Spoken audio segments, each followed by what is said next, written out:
He was just a single father, working double shifts at a downtown diner, invisible to the world that rushed past him every day, until one split second of instinct revealed a past so classified, so dangerous, that it would shatter everything the most powerful woman in the city thought she knew about heroes, sacrifice, and the man who just saved her life.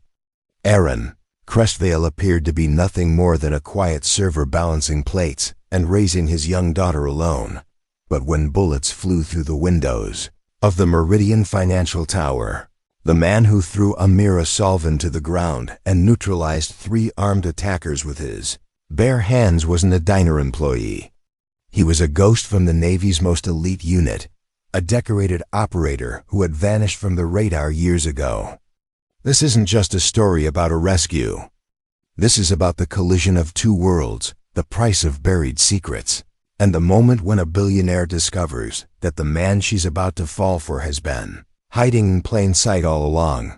Before we jump back in, tell us where you're tuning in from, and if this story touches you, make sure you're subscribed, because tomorrow, I've saved something extra special for you. In the heart of downtown Phoenix, where glass towers pierce the desert sky like crystalline monuments to ambition, 2 worlds existed in perfect parallel, never meant to intersect. One belonged to Amaze, CEO of Meridian Financial, a woman who commanded boardrooms with the precision of a surgeon and the authority of a general. The other belonged to Aaron Crestvale, a single father who served coffee and scrambled eggs at Sunrise Diner, a 24-hour establishment that catered to night shift workers, insomniacs, and anyone seeking refuge from the relentless pace of city life. Amaze's world was measured in quarterly reports, hostile takeovers, and decisions that moved millions of dollars with a single signature. At 32, she had built Meridian Financial from a small investment firm into a powerhouse that managed assets worth over $2 billion. Her days began at 4:30 a.m. with market analysis from 3 continents, continued through back-to-back meetings in climate-controlled conference rooms, and ended long after most of the city had gone to sleep.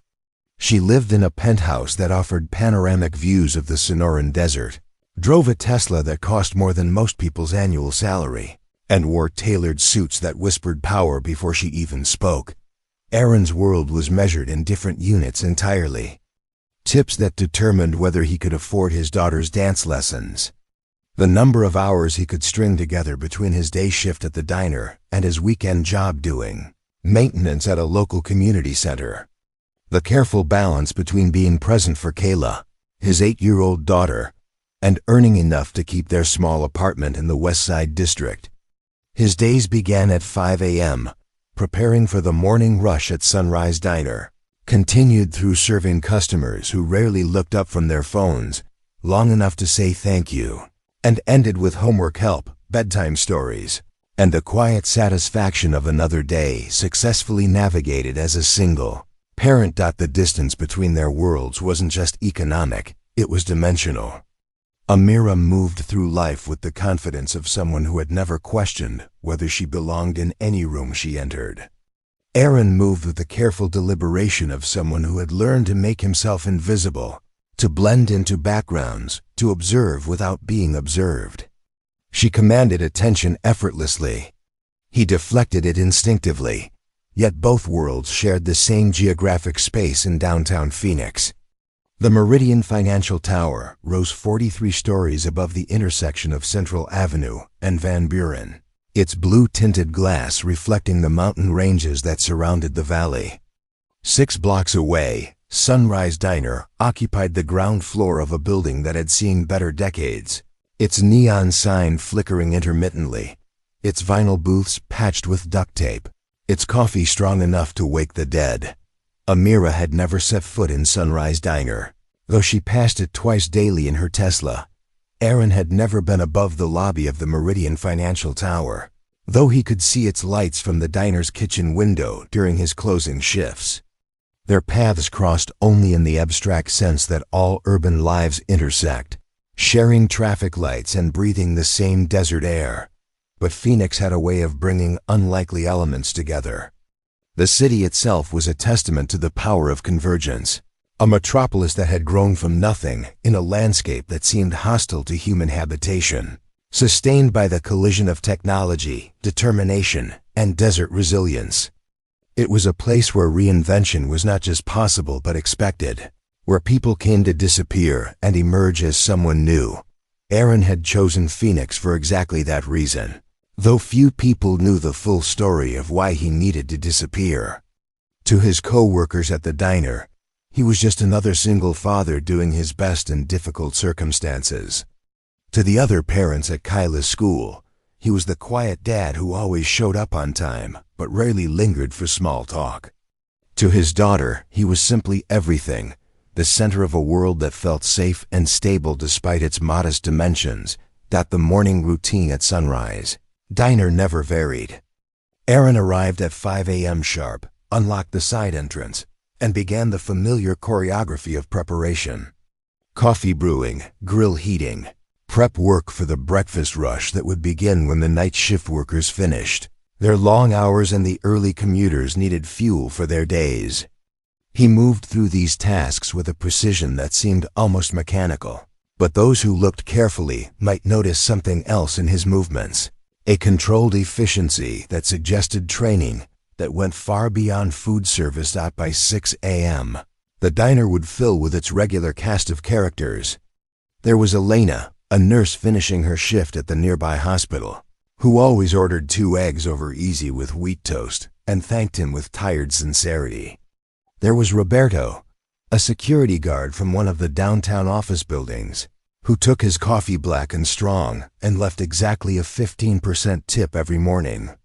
There was Thesa, a night janitor at the courthouse, who usually fell asleep in booth 3 while waiting for the bus and whom Aaron never had the heart to wake unless absolutely necessary. These were his people, the invisible workforce that kept the city functioning while others slept. He understood them because he was one of them, part of the vast network of service workers who moved through the shadows of prosperity, essential but rarely acknowledged. They shared a common language of exhaustion, determination, and the quiet dignity that comes from honest work performed without fanfare. Amira's morning routine was equally predictable but operated in an entirely different sphere. Her alarm sounded at 4:30 a.m. in her penthouse, where floor-to-ceiling windows offered a view of the city that made it seem like a circuit board spread across the desert floor. By 5 a.m., she was reviewing overnight market reports from London and Tokyo while her personal trainer guided her through a workout routine designed to maintain the stamina required for 16-hour days. By 6 a.m., she was in the back of her car, driven by a private service, reviewing briefing documents for the day's meetings while the city awakened around her. The Meridian financial tower had been designed to impress. Its lobby featured art installations that cost more than most people's houses, marble imported from Italy, and a security system that could rival many government facilities. Amira's office occupied the entire top floor, with views that stretched to the mountains in every direction and technology that allowed her to monitor markets around the globe in real time. She was, by any conventional measure, enormously successful. Meridian Financial managed portfolios for celebrities, tech entrepreneurs, old money families, and new money disruptors. Her investment strategies had generated returns that consistently outperformed the market. Financial magazines featured her on their covers. Business schools used her case studies in their curricula. She had achieved everything she had set out to accomplish when she started the company 7 years earlier. Yet success, she had discovered, was a more complex proposition than she had anticipated. The higher she climbed, the more isolated the view became. Relationships became strategic. Conversations became negotiations. Trust became a luxury she could rarely afford.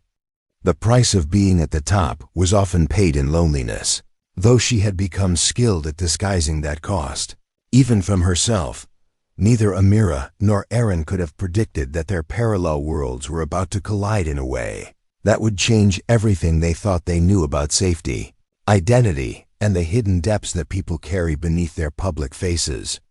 Neither could have foreseen that an ordinary Tuesday morning would become the fulcrum on which both their lives would pivot, revealing truths that had been carefully buried and setting in motion events that would force them both to confront who they really were beneath the roles they had chosen to play. The stage was set for convergence, though neither player yet knew they were part of the same story. Tuesday morning arrived in Phoenix with the kind of brilliant sunlight that made the desert city feel like a promise waiting to be fulfilled. The sky stretched endless and blue above the valley, unmarked by clouds, offering the illusion that this day would unfold like any other. Amira Salvan stood at the floor-to-ceiling windows of her 43rd floor office, watching the city come alive below her, unaware that this ordinary morning would shatter every assumption she had about safety, power, and control. The first indication that something was wrong came at 9:47 a.m., when her assistant's voice crackled through the intercom with an edge of tension that immediately commanded attention. "Miss Sullivan, we need you in conference room A immediately. There's been a development with the Henderson acquisition." Amira's mind shifted instantly into crisis mode. The Henderson acquisition represented 18 months of careful negotiations, a deal worth $300 million that would establish Meridian Financial as the dominant player in Southwest investment management. Any development significant enough to require an emergency meeting could mean the difference between unprecedented growth and catastrophic setback. Preparing and narrating this story took us a lot of time, so if you are enjoying it, subscribe to our channel. It means a lot to us. Now back to the story. Conference room A occupied the southwest corner of the floor, its glass walls offering panoramic views of the Phoenix Mountains while maintaining the transparency that modern business culture demanded. The room could accommodate 30 people comfortably, though today it hosted only the core team, 12 individuals whose combined decisions would determine the trajectory of hundreds of jobs and millions of dollars in investor capital. As Amira entered the room, she immediately sensed the tension that hung in the air like humidity before a storm. Her chief financial officer, Elias Varick, stood at the head of the polished conference table, his usually calm demeanor replaced by an agitation that set alarm bells ringing in her mind. Market volatility reports covered the wall-mounted screens, red numbers cascading like digital rain. But the expressions on her team's faces suggested this crisis went beyond normal market fluctuations.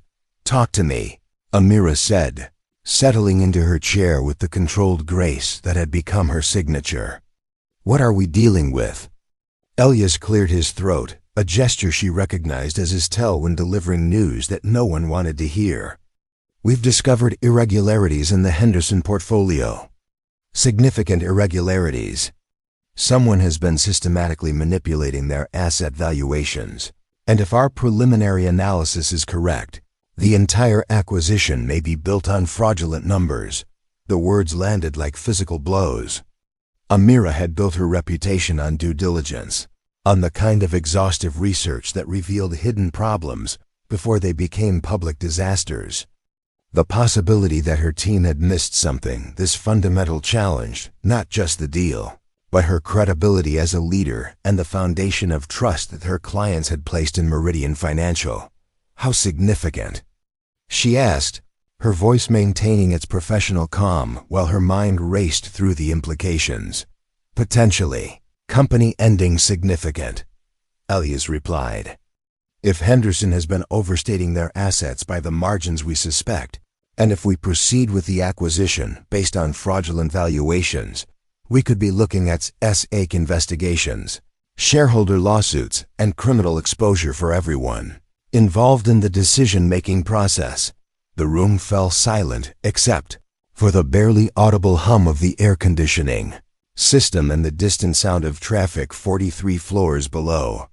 Amira looked around the table at faces she had worked with for years, people who had helped build Meridian Financial from an ambitious startup into a major player in the financial services industry. The weight of their collective future pressed down on the room like atmospheric pressure before an earthquake. How do we proceed? She asked, though she already knew the answer would be complex and painful. We need to halt the acquisition. Immediately, said Janice Vaymond, head of legal affairs. We need to conduct a complete forensic audit of Henderson's books. We need to prepare defensive strategies for when this becomes public. And we need to do all of this while maintaining absolute confidentiality until we understand the full scope of the problem. Amira nodded, her mind already shifting into the strategic mode that had served her well in previous crises. Elias, I want you to coordinate with our forensic accounting team. Janice, prepare briefings for our primary investors. We need to control the narrative before someone else defines it for us. Everyone else, maintain normal operations until we know more. Not a word of this leaves this room until we have a complete understanding of what we're dealing with. As the meeting progressed, Amira found herself falling into the familiar rhythm of crisis management. Assigning responsibilities, establishing timelines, identifying potential risks and mitigation strategies. This was the kind of challenge that had always energized her, the high-stakes problem-solving that separated successful leaders from those who crumbled under pressure.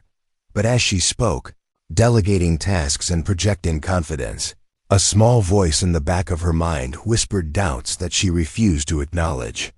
What if this crisis was beyond her control? What if the meticulous systems she had built to protect her company were inadequate against forces she hadn't anticipated? What if the very success that had insulated her from the struggles faced by ordinary people had also isolated her from the intuition and street wisdom that might be necessary to navigate this particular storm? The meeting continued for another 40 minutes, with each minute bringing new complications and deeper implications. Market reports suggested that rumors were already beginning to circulate in financial circles. Regulatory contacts hinted at increased scrutiny from oversight agencies. Competitor intelligence indicated that rival firms were positioning themselves to benefit from any weakness in Meridian's market position. By the time the meeting concluded, Amira felt the familiar weight of leadership settling on her shoulders like armor that protected her while simultaneously constraining her movement. She had faced crises before and emerged stronger, but something about this situation felt different, more personal. As if the challenge went beyond business strategy and touched something deeper about her identity and values. As her team filed out of the conference room, each carrying assignments that would consume their lives for the foreseeable future, Amira remained standing at the window, looking out at the city that had become both her kingdom and her responsibility. 43 floors below, people were going about their ordinary lives, unaware that decisions made in this glass tower could ripple through the economy and affect thousands of jobs, retirement accounts, and families. The weight of that responsibility had never felt heavier than it did in this moment, when the systems she had built to manage risk seemed inadequate against threats she had failed to anticipate. For the first time in years, Amira Salvan felt something she had almost forgotten how to experience: vulnerability, what she could not have known. As she stood in that conference room preparing for the fight of her professional life, was that the real crisis was still 67 minutes away. The Henderson acquisition would prove to be merely the opening move in a sequence of events that would test not just her business acumen, but her fundamental assumptions about safety, trust, and the hidden depths of human capability that exist just beyond the edges of ordinary perception. The calm before the storm was ending, though she didn't yet know that the tempest approaching would arrive not through financial markets or regulatory agencies, but through the violent intersection of her carefully ordered world with forces that operated according to entirely different rules. 6 blocks away from the crisis, unfolding in the Meridian Financial Tower, Aaron Crestvale moved through the familiar choreography of the lunch rush at Sunrise Diner with the same precise efficiency that had characterized every shift for the past 3 years. The restaurant buzzed with the controlled chaos of urban dining, plates clattering, conversations overlapping, the eternal dance between kitchen and dining room that kept the establishment functioning like a well-oiled machine. To the casual observer, Aaron appeared to be exactly what he claimed to be. A competent server navigating the demands of food service with professionalism and grace. He took orders accurately, delivered plates without spilling, refilled coffee cups before they emptied, and maintained the kind of polite, invisible presence that marked experienced service workers. His movements seemed natural, unforced, the product of someone who had found his place in the world and accepted it without complaint. But those rare individuals trained to recognize such things might have noticed subtle anomalies in his behavior. The way his eyes continuously swept the room, cataloging entrances and exits, noting the positioning of other people, maintaining situational awareness that went far beyond the requirements of restaurant work. The way he moved his body with controlled precision, maintaining balance and readiness even while carrying multiple plates or navigating between crowded tables. The way he listened to conversations without appearing to eavesdrop, processing information and assessing potential threats from a dozen different interactions simultaneously. Aaron had learned long ago that the best way to remain invisible was to become indispensable in plain sight. People noticed dramatic gestures and obvious competence, but they overlooked quiet efficiency and humble service. In 3 years at Sunrise Diner, he had perfected the art of being seen without being observed, recognized without being remembered, appreciated without being questioned. The lunch crowd at Sunrise Diner represented a cross-section of downtown Phoenix's working population. Construction workers from nearby job sites ordered substantial meals that would fuel them through afternoon heat. Office workers from smaller firms sought quick, affordable lunches away from the expensive restaurants that catered to executive budgets. Students from the community college grabbed sandwiches between classes. Retirees nursed coffee and conversations that stretched across multiple hours, finding community in a place that welcomed their presence without rushing their departure. Aaron knew them all by sight, if not by name. He understood their routines, their preferences, their unspoken needs. Mrs. Chun, a widow who lived alone, needed the social interaction as much as she needed the food. So he always had time for brief conversations about her garden or her grandchildren.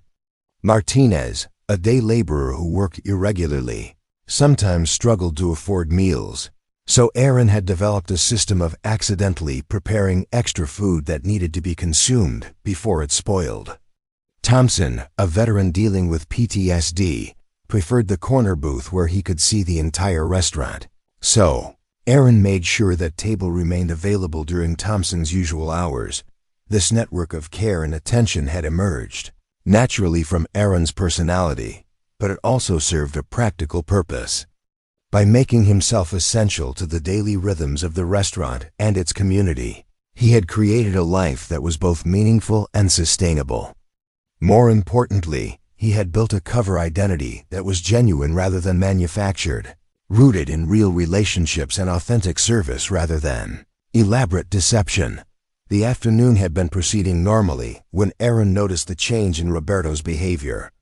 Roberto, the security guard from one of the downtown office buildings, usually maintained the relaxed demeanor of someone whose job involved more observation than action. But today he seemed agitated, checking his phone repeatedly, glancing toward the windows with an expression that suggested concern rather than routine vigilance. "Everything all right, Roberto?" Aaron asked as he refilled the man's coffee cup. Roberto looked up with the expression of someone who had been wrestling with a difficult decision. "Probably nothing," he said, though his tone suggested otherwise. "Just some weird activity around the Meridian Financial Building this morning. Guys in suits who didn't seem like they belonged, asking questions about building security, taking pictures from across the street."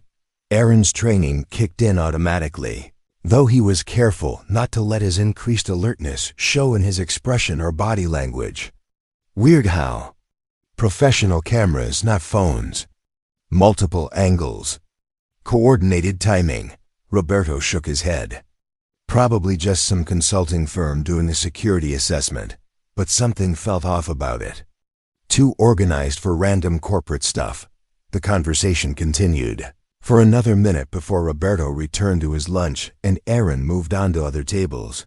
But the information lodged in his mind like a puzzle piece seeking its proper place. After years of civilian life, he had learned to distinguish between ordinary urban paranoia and legitimate security concerns.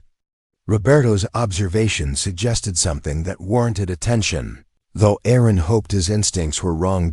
As the afternoon progressed, Aaron found himself paying closer attention to the street activity visible through the diner's windows.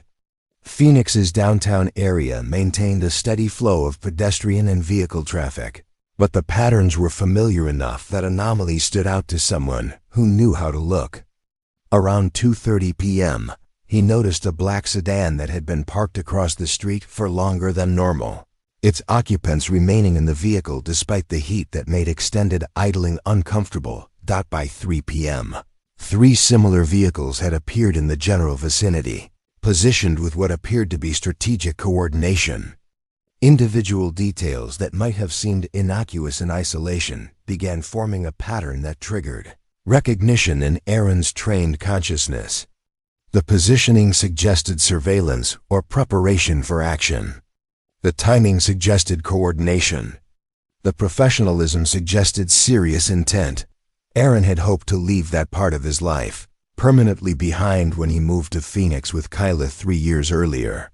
The skills, the instincts, the constant state of readiness that had once defined his existence were supposed to remain dormant, relics of a past that no longer applied to his current reality. But once developed, such capabilities never truly disappeared. They simply waited beneath the surface, ready to emerge when circumstances demanded their activation. As he moved through the final hour of his shift, Aaron found himself conducting the kind of threat assessment that had once been second nature. Building layouts, sight lines, escape routes, defensive positions, all cataloged automatically while he continued serving coffee and clearing tables. Part of him hoped he was overreacting, that civilian life had made him paranoid about coincidences that had innocent explanations. But another part of him, the part trained to recognize patterns and anticipate danger, understood that something significant was developing in downtown Phoenix this afternoon. The question was whether it would remain someone else's problem or whether circumstances would force him to remember skills he had spent 3 years trying to forget. At 3:45 p.m., as Aaron finished his shift and prepared to collect Kyla from school, he made a decision that would have seemed inexplicable to anyone who knew him only as a diner server.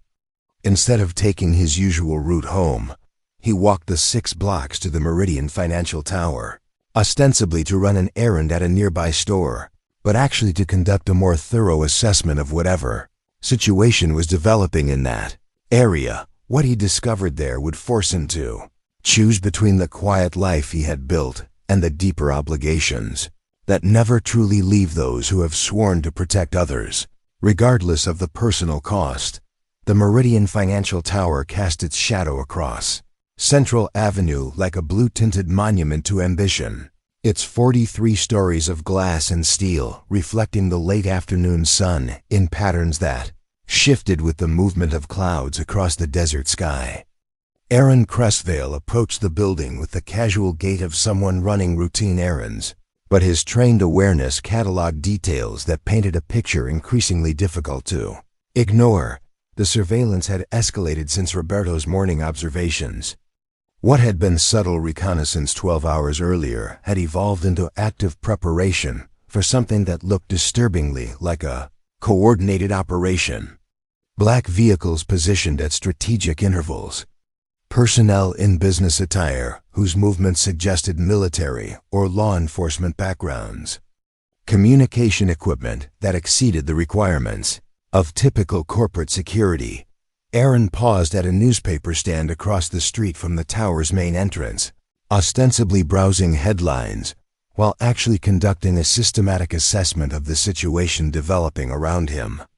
The positioning of the vehicles followed textbook patterns for containment and control. The personnel movement suggested coordination with precision timing. The overall setup indicated planning that went far beyond spontaneous criminal activity. As he watched, a new element entered the equation that transformed his concern into certainty. A delivery van pulled up to the building's service entrance, but instead of the typical uniform worn by legitimate delivery services, the driver and passenger wore the same generic business attire as the other suspicious individuals. More critically, their body language and coordination suggested the kind of specialized training that Aaron recognized from his own background. The pieces clicked, together with the terrible clarity of a puzzle completing itself. This wasn't random criminal activity or even sophisticated fraud.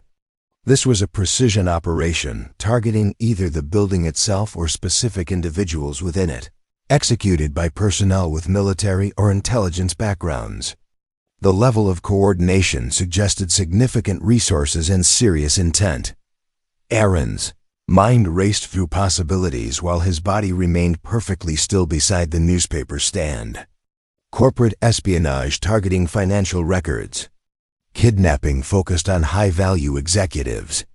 Terrorism designed to destabilize financial markets. Assassination disguised as workplace violence. None of the scenarios his training suggested ended well for innocent people who happened to be in the wrong place, at the wrong time. For 3 years, he had successfully maintained the separation between his civilian identity and his former life.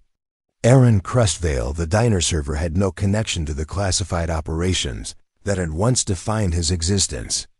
The skills that had made him valuable to the most elite units in the United States military remained dormant, buried beneath layers of deliberate normalcy and genuine contentment with his new role as father and service worker. But as he stood on Central Avenue, watching a situation develop that could result in significant casualties among innocent people, Aaron faced the choice that eventually confronts everyone who has sworn oaths that transcend personal convenience.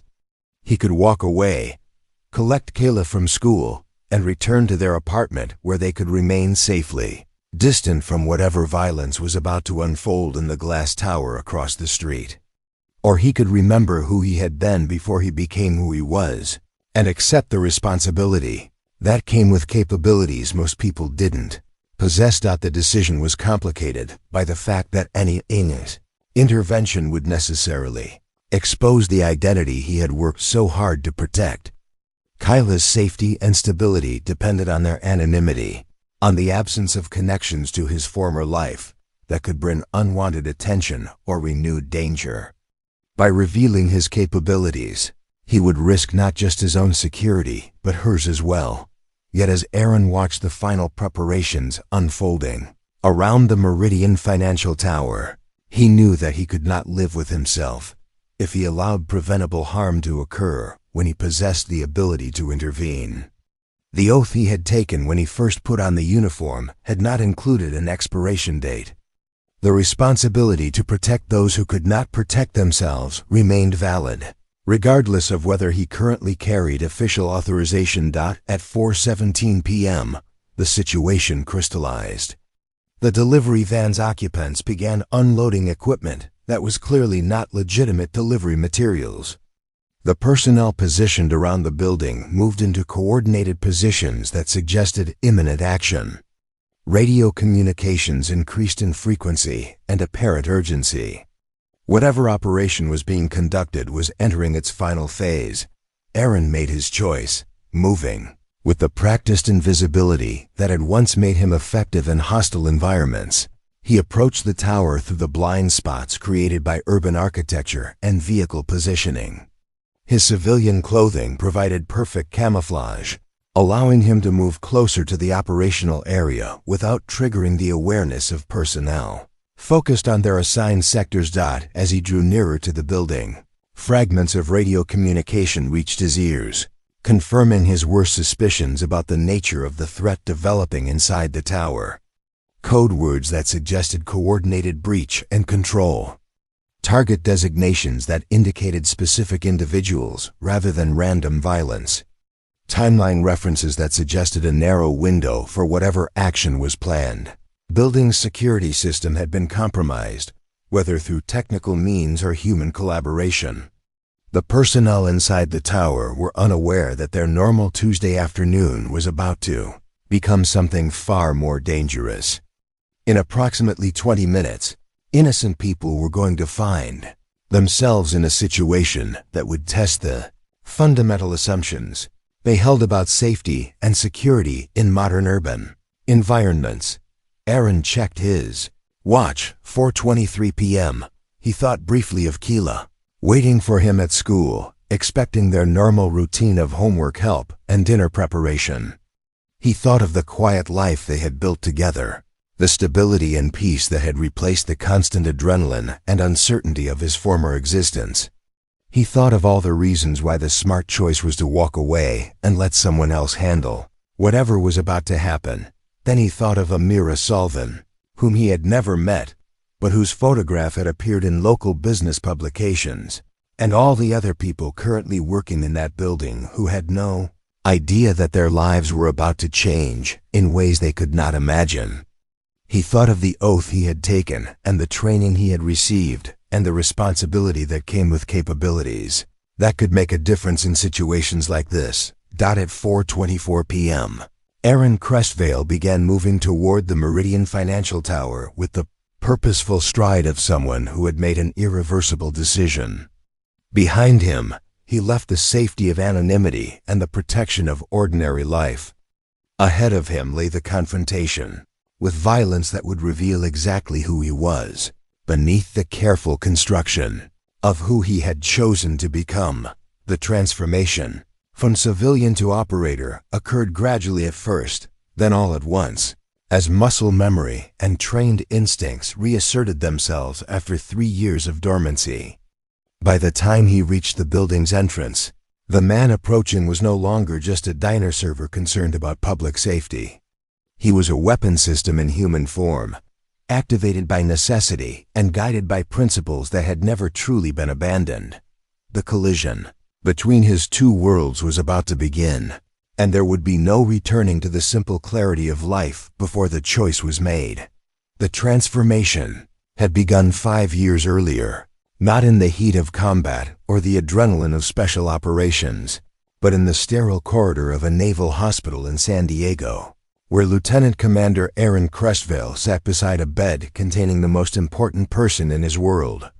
Keela had been 3 years old then, small and fragile against the white hospital sheets, recovering from the emergency surgery that had saved her life but claimed her. Mother S. Sarah had been driving home from Kyla's daycare when the drunk driver ran the red light at 50 miles per hour.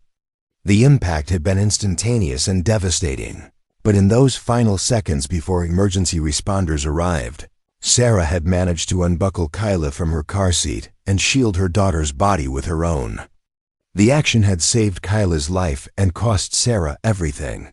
Aaron had been deployed in the Horn of Africa when the call came, conducting operations so classified that his location and mission could not be disclosed even to accommodate a family emergency. By the time Special Operations Command arranged for his emergency extraction and transport home, Sarah had been buried for 6 days, and Kyla was asking questions that no 3-year-old should have to ask. Where's Mommy? When is Mommy coming home? Why won't Mommy wake up? Sitting in that hospital room, holding his daughter's hand while she recovered from injuries that would heal, but trauma that might last forever, Aaron had faced the most difficult decision of his adult life.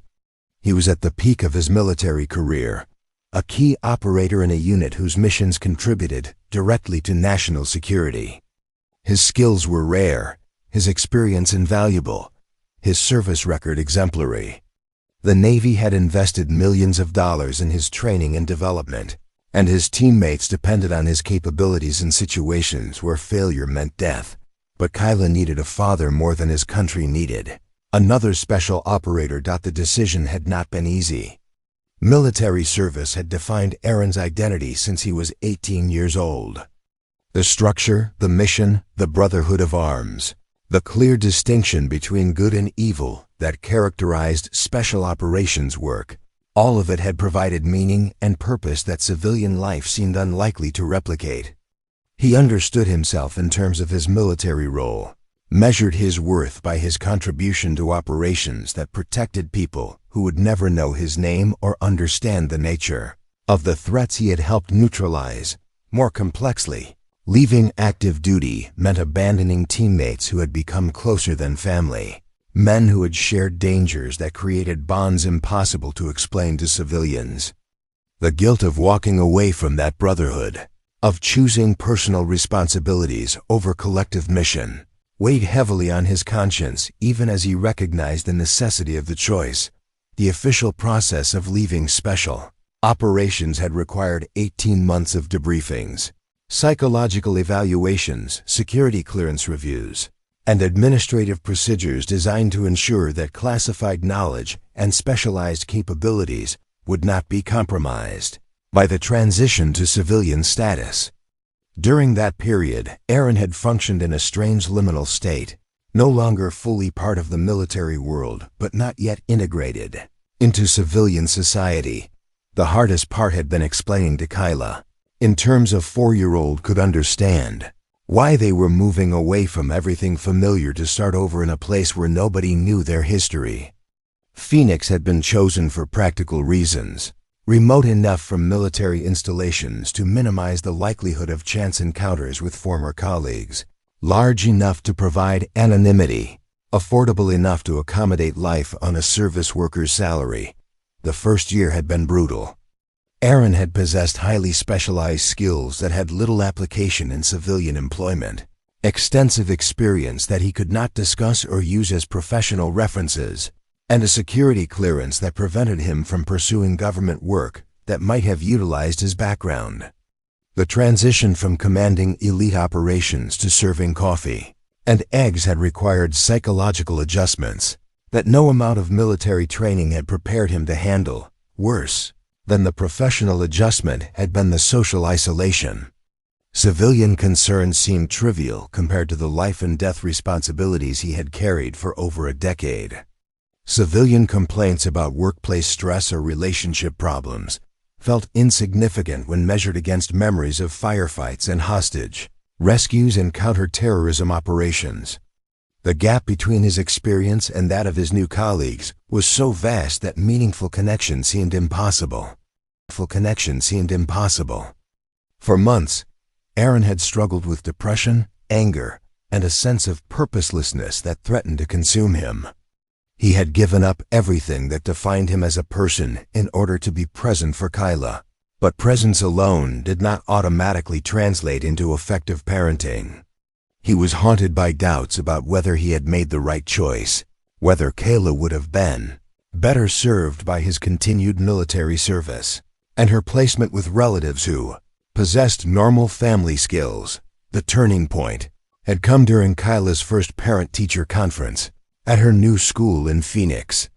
Her teacher, Ms. Rodriguez, had gently explained that Kyla was exhibiting signs of anxiety and attachment issues that were common among students who had experienced significant trauma and disruption. She needed stability, consistency, and emotional availability from her primary caregiver, characteristics that required patience and time rather than tactical proficiency and physical courage. "She doesn't need a superhero," Ms. Rodriguez had said with the kind wisdom that characterized experienced elementary school teachers. "She needs a dad who shows up every day and makes her feel safe enough to be a little girl." The comment had reframed Aaron's understanding of his new mission in terms that his military background could accept. Protecting Kyla's childhood was an operation that required different capabilities than those he had developed in special operations, but it was no less important than any mission he had previously undertaken. Success would be measured differently, but the stakes were equally high and the responsibilities equally sacred. From that day forward, Aaron had approached civilian life and single parenthood with the same systematic dedication he had once applied to military operations. He studied child development with the same intensity he had once devoted to weapon systems. He learned the routines and rhythms of elementary school social dynamics with the same attention to detail he had once applied to target analysis. He developed patience and emotional availability as deliberately as he had once cultivated marksmanship and tactical planning. The work at Sunrise Diner had emerged from necessity but evolved into something approaching satisfaction. The service industry provided structure and social interaction without requiring emotional investment that he was not yet prepared to make. The tips supplemented his modest savings account, allowing him to afford Kyla's activities and occasional luxuries. Most importantly, the schedule was compatible with school hours and parenting responsibilities. Over 3 years, Aaron had successfully created a life that was both sustainable and meaningful, built around the simple but profound purpose of raising Kyla to be healthy, happy, and secure. The skills and experiences from his former life had receded into background, occasionally useful for practical problems, but no longer central to his identity or daily concerns. But as he approached the Meridian Financial Tower on that Tuesday afternoon, with evidence of a coordinated threat developing around him and innocent people unaware of the danger they faced, Aaron understood that the past he had worked so hard to leave behind was about to reassert itself with a force that would change everything he had built in Phoenix. The choice to intervene would necessarily expose the capabilities he had kept hidden and invite scrutiny that could threaten the quiet life he had created for himself and Kyla. But the alternative, allowing preventable harm to occur when he possessed the ability to stop it, was incompatible with the principles that had originally motivated his service and continued to define his character even in civilian clothes. Standing at the intersection of his two worlds, Aaron took a deep breath and began the process of becoming, once again, the man he had been trained to be in situations where other people's lives depended on his willingness to act decisively in the face of deadly threats.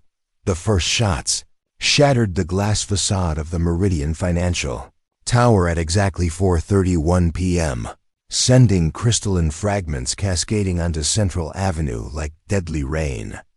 The sound echoed off surrounding buildings with the distinctive crack of high-velocity rounds, followed immediately by the screams of pedestrians diving for cover and the harsh squeal of tires as vehicles swerved to avoid the debris field. Amira Salvin had been standing at the conference room window, reviewing final preparations for tomorrow's emergency board meeting, when the world exploded around her. The bullet that should have ended her life instead buried itself in the reinforced concrete pillar 18 inches to her left, close enough that she felt the displaced air against her cheek. The second shot followed immediately, this one aimed with precision that suggested the shooter had compensated for wind and distance. She hit the floor hard, driven down by instincts she didn't know she possessed, as chaos erupted throughout the 43rd floor. Emergency alarms began wailing with urgent electronic voices.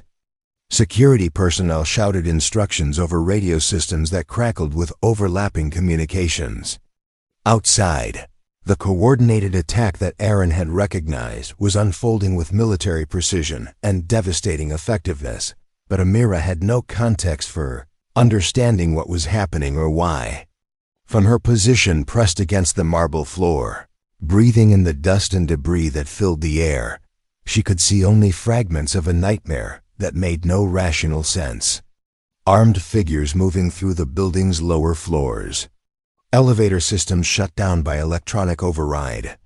Stairwell access blocked by personnel whose movements suggested extensive tactical training. The Henderson acquisition crisis that had consumed her morning now seemed insignificant compared to the immediate threat of survival in a situation that exceeded every security protocol her company had established. This wasn't corporate espionage or financial manipulation. This was organized violence directed at her personally, executed by professionals who had studied her routines and vulnerabilities with enough precision to predict exactly where she would be standing when they initiated their assault. As Amira lay on the conference room floor, listening to gunfire echoing through the building's corridors and emergency responders establishing perimeters 43 stories below, she experienced something that no amount of business training had prepared her to handle. Complete powerlessness in the face of forces beyond her control or comprehension. For 20 minutes, she remained trapped in the conference room with 3 members of her staff, waiting for either rescue or capture while the sounds of combat moved through the building like a deadly storm. The financial empire she had built seemed suddenly fragile and meaningless when measured against the immediate reality of survival. All her carefully constructed defenses, legal and technological and economic, provided no protection against men with weapons who had decided she represented a threat that required elimination. Then the door opened, and everything changed. The man who entered the conference room moved with fluid precision that immediately distinguished him from the security personnel who had been providing updates throughout the crisis. He was dressed in civilian clothes, dark jeans and a work shirt, but his body language suggested training that went far beyond ordinary law enforcement or corporate security. More importantly, he moved through the debris and chaos with the kind of controlled calm that indicated extensive experience in similar situations. "Ma'am, we need to move now," he said, his voice carrying authority that cut through the fear and confusion that had paralyzed the room. "The stairwells are compromised, but I know another way out." Amira looked up from her position on the floor, meeting eyes that held depths she couldn't immediately interpret. There was something familiar about his face, though she was certain they had never met. More puzzling was the sense that he somehow belonged in this situation, that violence and danger were elements he understood from the inside rather than abstract threats he was struggling to comprehend. "Who are you?" she asked, though even as she spoke, part of her mind was noting the calm competence with which he assessed the room and its occupants. "Someone who's going to get you out of here," he replied, already moving toward the window to evaluate their tactical situation. "But we have approximately 4 minutes before they reach this floor, so explanations will have to wait." What followed was unlike anything Amira had experienced in her carefully ordered life. The man who had appeared from nowhere guided them through the buildings, infrastructure with intimate knowledge of systems, and layouts that should have been available only to architectural specialists or security professionals. He navigated through maintenance corridors and utility spaces that most people never knew existed, moving with the confidence of someone who had studied the building's blueprint with tactical precision. More remarkably, he demonstrated capabilities that went far beyond ordinary civilian training. When they encountered hostile personnel in the stairwell between the 37th and 36th floors, he neutralized the threat with movements so swift and efficient that Amira barely registered what had happened before they were continuing their descent. There was no hesitation, no uncertainty, just the application of skills that had obviously been refined through extensive experience in similar situations. "You're not security," Amira said during a brief pause in their escape, studying his face in the emergency lighting of the maintenance corridor. "No," he agreed, checking his watch and calculating timing with the kind of precision that suggested military background. "I'm not. Then what are you?" He met her eyes with an expression that contained years of experience she couldn't read, but somehow trusted completely. "Right now, I'm the person standing between you and people who want to hurt you. Everything else can wait until we're somewhere safe." The journey to ground level took 18 minutes, during which Amira observed capabilities that fundamentally challenged her assumptions about ordinary people and extraordinary circumstances. This man moved through violent chaos with the kind of professional competence that suggested extensive training in exactly these situations. He anticipated threats before they materialized, navigated building systems with architectural precision, and demonstrated tactical awareness that went far beyond anything she had ever witnessed in civilian contexts. More importantly, he exhibited a protective instinct that seemed both personal and professional, as if her safety had become his primary mission, regardless of any official authorization or compensation. When debris blocked their planned route, he immediately developed alternative strategies. When hostile personnel appeared in areas they needed to traverse, he created diversions that allowed safe passage. When she struggled with fear and exhaustion, he provided encouragement that was both practical and genuinely supportive. By the time they reached the building's service exit, where emergency responders had established a secure perimeter, Amira understood that she had just experienced something far more significant than a random rescue by a Good Samaritan. This man possessed skills and training that represented years of specialized development, capabilities that were normally associated with military special operations or elite law enforcement units. "The paramedics need to check you out," he said as they emerged into the Arizona sunlight, where ambulances and police vehicles filled Central Avenue with flashing lights and urgent activity. "What about you?" she asked, suddenly reluctant to lose contact with the person who had literally saved her life. He smiled, the first time she had seen anything other than focused intensity in his expression. "I need to collect my daughter from school. She's probably wondering where I am." The statement landed with unexpected force, reframing everything she thought she understood about the situation. This wasn't a professional security operative responding to an emergency. This was an ordinary father who had somehow possessed the extraordinary capabilities necessary to navigate deadly violence and extract her from a situation that should have been beyond civilian intervention. "Wait," she called as he began walking away. "I don't even know your name." He paused, looking back with an expression that suggested internal debate about information he was reluctant to share. "Aaron Crestvale." "Aaron, I need to understand what just happened." "I need to understand who you are." He studied her face for a long moment, perhaps recognizing something in her expression that suggested this conversation was far from over. "I work at Sunrise Diner, 6 blocks from here. Day shift, Monday through Friday."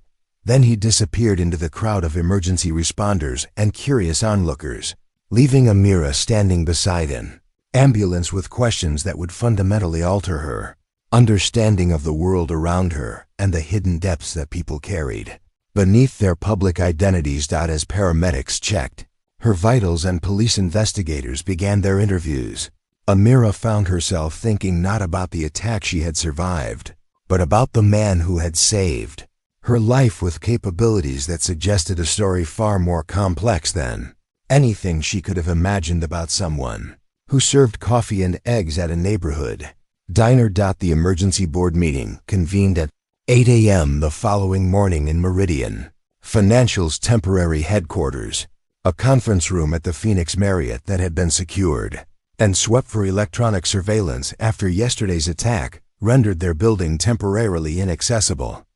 12 faces around the polished table represented billions of dollars in managed assets and decades of collective experience in navigating corporate crises, but none of them had dealt with anything approaching the violence that had shattered their carefully ordered world 24 hours earlier.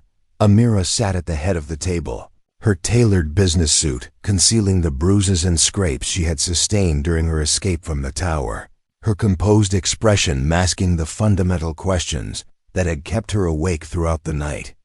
The Henderson acquisition seemed like ancient history compared to the immediate concerns of corporate security, employee safety, and the investigation that would inevitably follow yesterday's coordinated attack. But as the meeting progressed through preliminary discussions of building security and temporary operations, it became clear that the board's primary concern was not the violence itself, but its potential impact on Meridian Financial's reputation and market position. The conversation that emerged reflected priorities that felt increasingly disconnected from the reality of what Amira had experienced in those terrifying minutes when her life hung in the balance. "The media coverage has been remarkably favorable," reported Jasmine Orville, head of public relations, consulting notes that reduced yesterday's trauma to bullet points and talking points. "We're being portrayed as victims of targeted financial terrorism rather than subjects of legitimate security concerns. The narrative positions us as defenders of economic stability against extremist threats." "Stock price opened up 3% this morning," added Elias Varick, reviewing market data with the detached professionalism that had characterized his entire career. Investors are interpreting the attack as validation of our market importance rather than evidence of institutional vulnerability. Amira listened to the discussion with growing discomfort as her colleagues transformed the most frightening experience of her life into strategic opportunities and public relations advantages. The man who had risked his own safety to guide her through deadly chaos was reduced to a footnote in their analysis, described simply as an unidentified Good Samaritan who assisted in evacuation procedures. "We need to discuss the security protocols going forward," said Maeve Linthorne, the board's longest-serving member and strongest advocate for traditional corporate governance. "Yesterday's events demonstrate that our current systems are inadequate for the threat environment we apparently face." "I agree completely," Amira replied. "Which is why I want to discuss bringing on additional security consultation from someone with demonstrated expertise in exactly these situations." She had spent the sleepless hours after yesterday's attack researching everything she could discover about Aaron Cresvale. Public records revealed basic biographical information: previous address in San Diego, honorable discharge from military service, employment history that included only his current position at Sunrise Diner, but the gaps in available information suggested classified background that raised as many questions as it answered. More importantly, she had replayed every moment of their escape from the tower, analyzing the capabilities he had demonstrated with the same systematic attention she applied to investment analysis. The navigation through building systems, the tactical awareness, the combat skills, the protective instincts, all of it pointed to training and experience that went far beyond ordinary military service. "What kind of consultation are you proposing?" asked Thesa Orvind, head of human resources, with the cautious tone that suggested bureaucratic resistance to unconventional solutions. "I want to hire the person who saved my life yesterday," Amira said simply. "Someone who clearly understands the threat environment and possesses the capabilities necessary to navigate it successfully." The room fell silent as board members processed the implications of her proposal.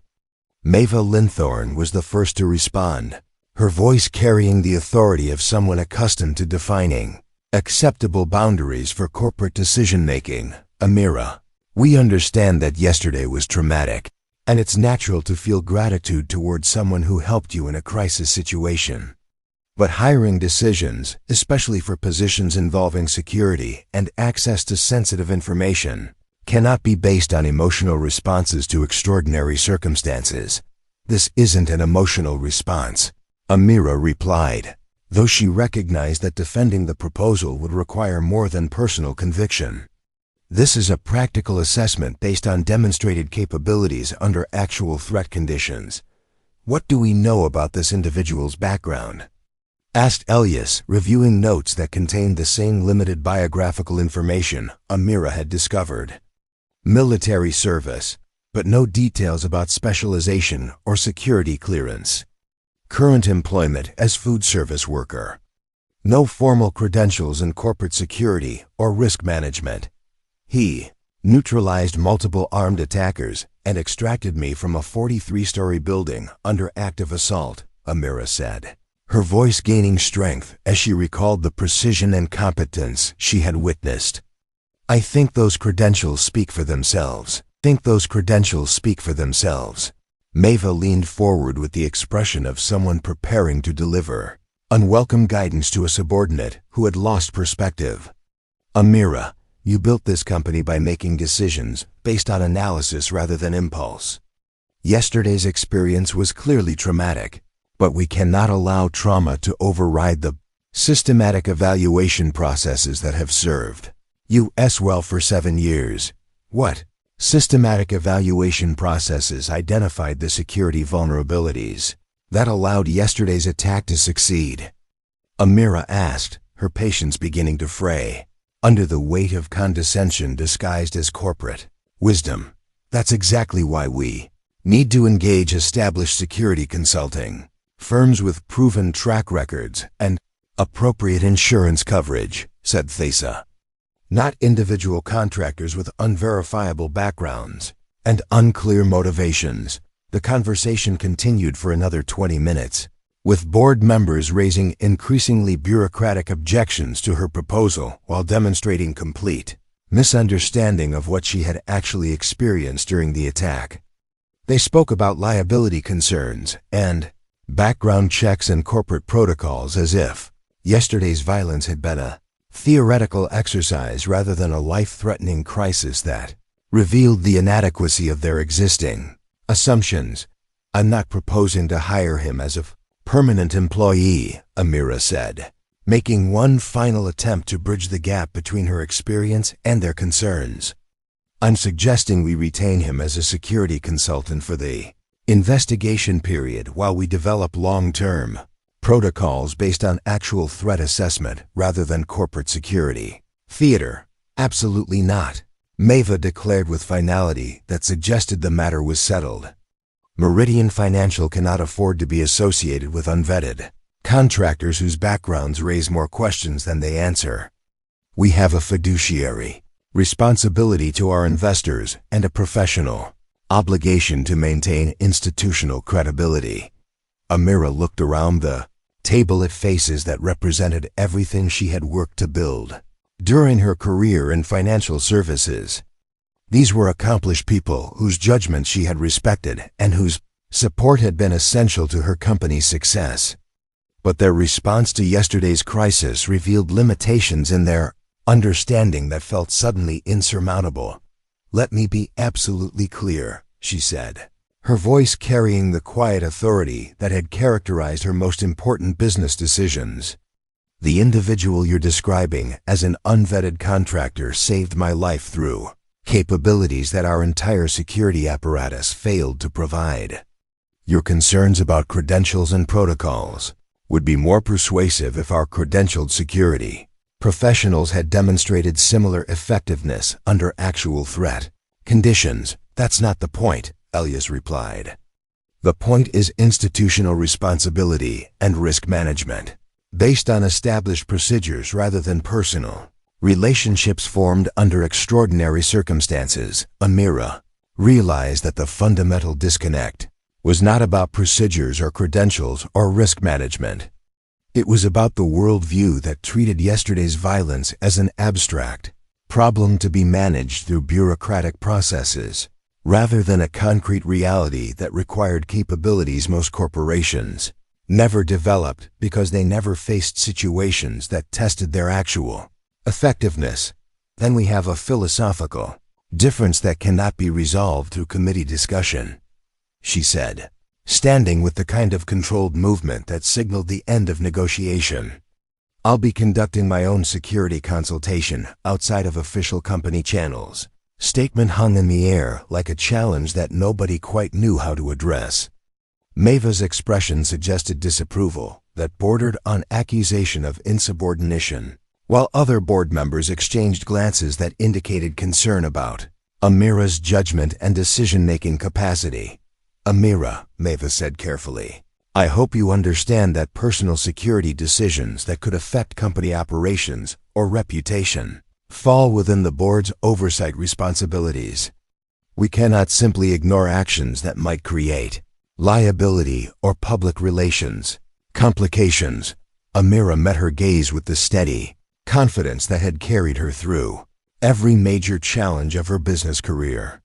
Then I suggest you pay close attention to the results of effective security rather than the comfort of bureaucratic procedures.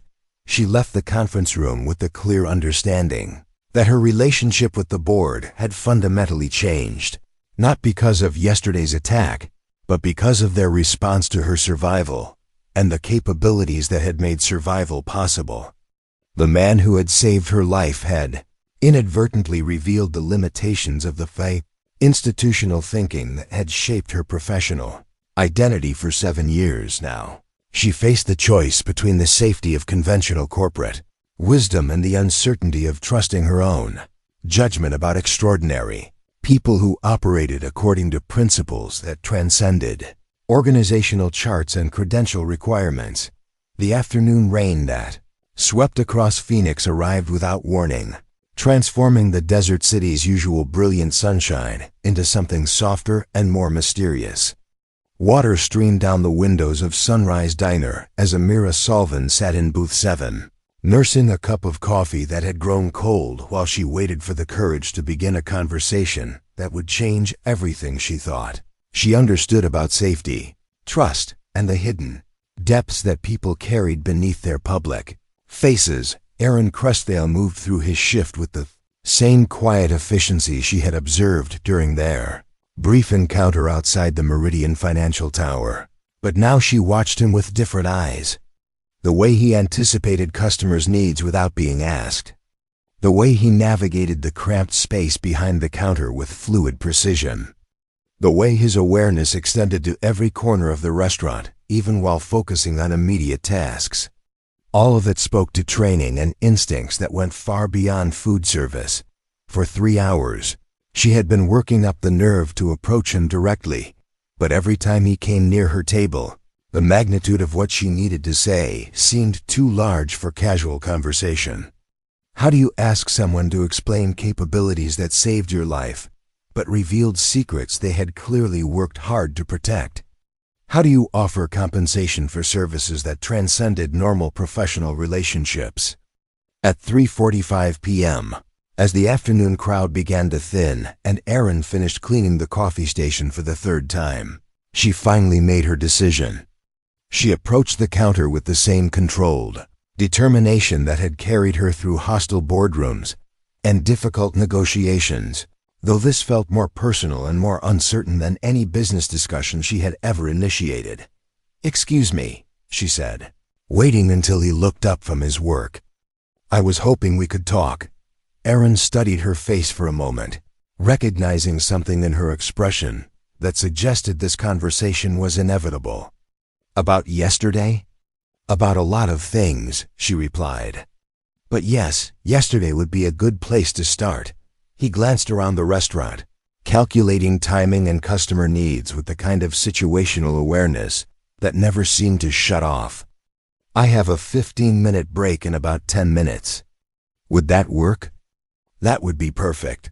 When he joined her in booth 7 10 minutes later, carrying 2 fresh cups of coffee, Amira found herself looking into eyes that held depths she couldn't read, but somehow trusted completely. The man sitting across from her moved with the controlled calm of someone accustomed to dangerous situations, but his expression suggested kindness and genuine concern that went beyond professional obligation. "I need to understand. What happened yesterday?" she began, choosing her words carefully. "Not just the attack, but how you knew to be there. How you knew what to do, how you possessed capabilities that allowed you to navigate a situation that should have been beyond civilian intervention." Aaron sipped his coffee slowly, clearly weighing how much information he was prepared to share. "What did your security analysis tell you about the attack?" "Coordinated assault by professionally trained personnel, with specific intelligence about building layout and security protocols. Targeted operation rather than random violence. Planning that required extensive surveillance and preparation." He nodded. "That matches what I observed during reconnaissance." "Reconnaissance?" "I noticed surveillance activity around your building starting Tuesday morning. The pattern suggested preparation for coordinated action, so I conducted counter-surveillance to assess the threat level." Amira felt pieces of a puzzle clicking into place, though the complete picture remained unclear. "You were watching them watch us. I was trying to determine whether the threat was real and whether intervention would be necessary. And you decided it was." Aaron met her eyes with an odd expression that suggested this conversation was approaching territory he had hoped to avoid. "I decided that innocent people were going to be hurt by professionals who had the capabilities and intent to cause significant casualties. The alternative to intervention was allowing preventable harm to occur, so you intervened, using capabilities that suggest military training far beyond ordinary service." A long pause, during which Amira could see him making calculations about information he was reluctant to share. I served in specialized units that required extensive training in counter-terrorism and hostage rescue operations. How specialized? Operations. How specialized? Another pause, longer this time. Specialized enough that most of my service record remains classified. The admission hung between them like a door opening onto a room neither of them was certain they wanted to enter. Amira understood that she was being offered access to information that Aaron had worked hard to keep private, and that her response would determine whether that door remained open or closed permanently. "Why did you leave that life?" she asked, though she suspected the answer involved personal tragedy that would be painful to discuss. "My wife was killed in a car accident while I was deployed. My daughter needed a father more than the military needed another operator." The simple statement carried weight that spoke to sacrifices she could barely comprehend. Amira thought about her own life, built around professional achievement and personal ambition, measured against the choice to abandon a military career in order to be present for a grieving young person who had lost her mother. "How old is your daughter?" 8. "Her name is Kyla. And you've been raising her alone for how long?" 5 years. "We moved to Phoenix 3 years ago to start over." Amira felt something shift in her understanding of the man sitting across from her. This wasn't just someone with extraordinary capabilities who had happened to be in the right place at the right time. This was a father who had made profound sacrifices to prioritize his relationship with his daughter, who had chosen ordinary life over exceptional career, who had built a new identity around service and parenthood, rather than the recognition and advancement that his military skills might have provided. "My board doesn't want me to hire you as a security consultant," she said, changing direction toward the practical concerns that had brought her to the diner. "They're concerned about liability and credentials and corporate protocols." Aaron smiled, the first time she had seen genuine amusement in his expression. "I wouldn't pass a standard background check for corporate security work. Too much classified information that can't be verified through normal channels. But you passed the only test that actually matters. You kept me alive when people with perfect credentials and extensive training failed to anticipate or respond effectively to a real threat. Maybe, but I also exposed my background in a way that could complicate my life and Kayla's safety. The anonymity we've maintained for 3 years is probably compromised now." Amira felt a stab of guilt as she realized that her gratitude and desire for security might create problems for the person who had saved her life. "I'm sorry. I didn't think about the consequences for you. It's not your fault. I made the choice to intervene knowing it would probably reveal information I'd rather keep private. So what happens now?" Aaron looked out the window at the rain that continued to fall across the desert city, creating temporary rivers in streets designed for sunshine rather than storms. "I don't know. I've spent 3 years building a life that was simple and sustainable. Yesterday changed that, probably permanently. What if I could offer you something that honored both your capabilities and your priorities as a father?" He turned back to her with an expression that suggested cautious interest rather than commitment. "What did you have in mind?" "Private security consultation that allows you to maintain your current life while providing expertise when it's needed. Work that pays well enough to improve Kyla's opportunities without requiring you to abandon the stability you've built. Partnership rather than employment." "Partnership? I've spent 7 years learning how to build a successful business, but yesterday taught me that success means nothing if you can't protect the people who depend on you. You've spent years learning how to protect people in situations that most of us never face. Maybe we both have something the other needs." Aaron considered the proposal while Amira waited, understanding that his decision would affect not just their professional relationship, but her fundamental approach to security and risk management. The man sitting across from her represented capabilities that corporations couldn't purchase and training that institutions couldn't replicate. More importantly, he represented principles that prioritized protection of others over personal Advancement. I have conditions, he said finally. Name them. Kyla's safety and stability remain my first priority. Any work arrangement has to accommodate school schedules and parenting responsibilities. No long-term deployments or extended travel. Full disclosure about threat assessments so I can make informed decisions about risk levels. Agreed. And I want to meet with your board to explain exactly what they're dealing with in terms of ongoing security threats. Yesterday's attack wasn't random violence. It was professional reconnaissance followed by coordinated assault. That suggests resources and planning that go beyond typical corporate security concerns. Amira felt a surge of satisfaction as she realized that his conditions actually addressed her primary concerns better than any conventional security arrangement could. When can you start? I already started. The moment I decided to intervene yesterday, I became invested in keeping you safe. Everything else is just formalization of a relationship that already exists.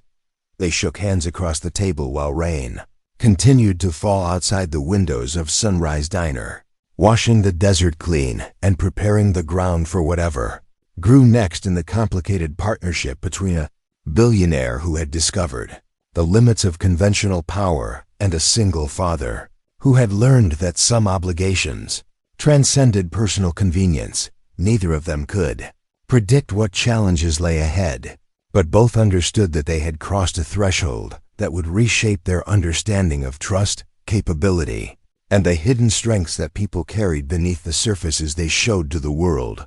3 months later, the rhythm of their partnership had settled into something that felt both natural and revolutionary. Amira's new offices occupied the 15th floor of a downtown building chosen specifically for its security features and proximity to Kyla's school, allowing Aaron to balance his consulting responsibilities with the school pickup routine that remained sacred in his daily schedule. Space itself reflected their unusual collaboration. Amira's executive suite maintained the professional elegance expected of a major financial firm, but now included a secondary office where Aaron conducted security assessments and threat analysis with equipment that most corporations never knew existed. The corner of that office held a small desk where Kyla did homework on afternoons when her after-school program ended early, surrounded by financial reports and tactical planning, documents in a combination that would have seemed impossible 4 months earlier. Stuttgart account is asking about expanding into Eastern European markets, Amira said during their weekly planning meeting, reviewing investment proposals with the same systematic attention she had always applied to business decisions, though now her analysis included security considerations that had never factored into previous strategic planning. Political instability in 3 of the target countries, Aaron replied. Consulting reports that combine traditional market analysis with intelligence. Assessments unavailable through normal corporate channels. Currency manipulation by state actors. Organized crime with government connections. I'd recommend limiting exposure until the geopolitical situation stabilizes. This had become their standard procedure. Business decisions, informed by security realities that most financial firms never considered. Aaron's background provided access to information networks that gave Meridian financial advantages in risk assessment that competitors couldn't match, while Amira's business acumen translated those insights into profitable strategies that honored both opportunity and caution. The transformation had extended beyond professional collaboration. Amira found herself spending Friday evenings at Kyla's soccer games, cheering from the sidelines alongside other parents who knew her simply as Mr. Aaron's friend who helps with his work. The role felt surprisingly comfortable, offering a glimpse into normal family life that her previous existence had never included. Did you see my goal? Kyla asked after one particularly exciting match, her face glowing with 8-year-old pride and grass stains on her uniform. I saw everything, Amira replied, surprising herself with how much she had genuinely enjoyed watching the young girl navigate the controlled chaos of youth soccer. That move around the defender was incredible. Aaron smiled, watching the interaction with the quiet satisfaction of someone who had successfully integrated the different aspects of his life, rather than keeping them in separate compartments. She's been practicing that move for weeks. Wanted to surprise us. The word us carried weight that none of them addressed directly, but all of them felt. Somewhere in the process of building their professional partnership, they had also created something that resembled a family, though nobody had planned it and everyone was still figuring out exactly what it meant. Their unconventional arrangement had also solved problems that traditional corporate security could never have addressed. When a second attempt at corporate espionage targeted Meridian Financial's client database, Aaron's counter-surveillance detected the threat weeks before it would have been discovered through normal channels. When a disgruntled former employee made threats that suggested serious intent, Aaron's assessment and intervention prevented escalation without involving law enforcement or creating public relations complications. More importantly, the partnership had given both of them something they hadn't realized they were missing. Amira had discovered the satisfaction of work that contributed to something larger than quarterly profits, while Aaron had found a way to use his capabilities in service of protection without sacrificing his commitment to Kyla's stability and security. You know what's funny? Amira said one evening as they reviewed security protocols, while Kyla built an elaborate blanket fort in the corner of the office. 6 months ago, I thought success meant controlling every variable. Now, I think it means working with people whose capabilities complement your own limitations. Aaron looked up from the threat assessment he was preparing, watching Kyla engineer architectural solutions to the structural challenges of blanket construction.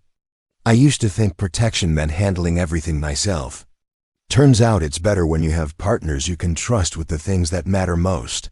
Neither of them said it directly, but both understood that they had built something rare and valuable, a relationship based on mutual respect, complementary strengths, and shared commitment to values that transcended professional obligation or personal convenience. 1 year after their first conversation at Sunrise Diner, Amira stood in the audience at Kyla's school play, watching a 9-year-old girl perform with the confidence of someone who had grown up knowing she was both protected and valued.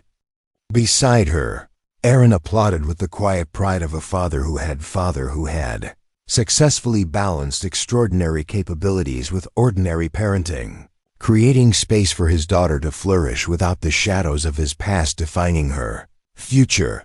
The auditorium was filled with parents, grandparents, and siblings celebrating the achievements of young people who represented infinite potential wrapped in small packages. But as Amira looked around at the faces surrounding her, she realized that everyone in that room carried hidden depths that went far beyond their public roles. The man in the suit might be a former teacher who had switched careers to support his family. The woman with the carefully styled hair might volunteer at homeless shelters every weekend. The couple in the front row might be foster parents, providing stability for teenagers who had never experienced consistent care. People, she had learned, were rarely just one thing. The billionaire CEO had also become someone who never missed a soccer game. The former Navy SEAL had also become someone who helped with math homework and built blanket forts with architectural precision.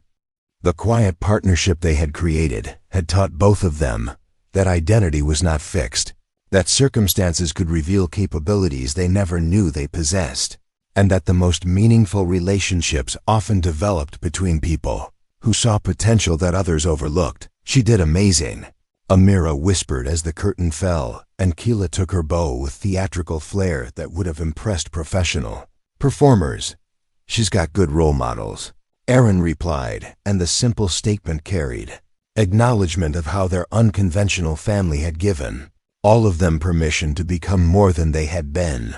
Individually. As they gathered Kyla's costume and prepared to leave the auditorium, Amira reflected on the journey that had brought them to this moment. A year ago, she had defined success in terms of quarterly profits and market dominance. Today, success meant being present for a school play, understanding that protection was something you provided rather than something you purchased, and recognizing that the most valuable partnerships were built on trust rather than contracts. The story of the single father with extraordinary capabilities and the CEO who learned to see beyond credentials had become something larger than either of them had anticipated. It had become proof that ordinary moments could reveal extraordinary people, that crisis could create opportunity for authentic connection, and that the willingness to trust someone who had demonstrated competence under pressure could transform not just professional relationships but entire approaches to living. Sometimes the most important discoveries happen not when we're looking for them, but when we're brave enough to recognize them, when they appear unexpectedly in coffee shops, office buildings, and school auditoriums where real life unfolds one genuine moment at a time. Up next, you've got 2 more standout stories right on your screen. If this one hit the mark, you won't want to pass these up. Just click and check them out. And don't forget to subscribe and turn on the notification bell so you don't miss any upload from us.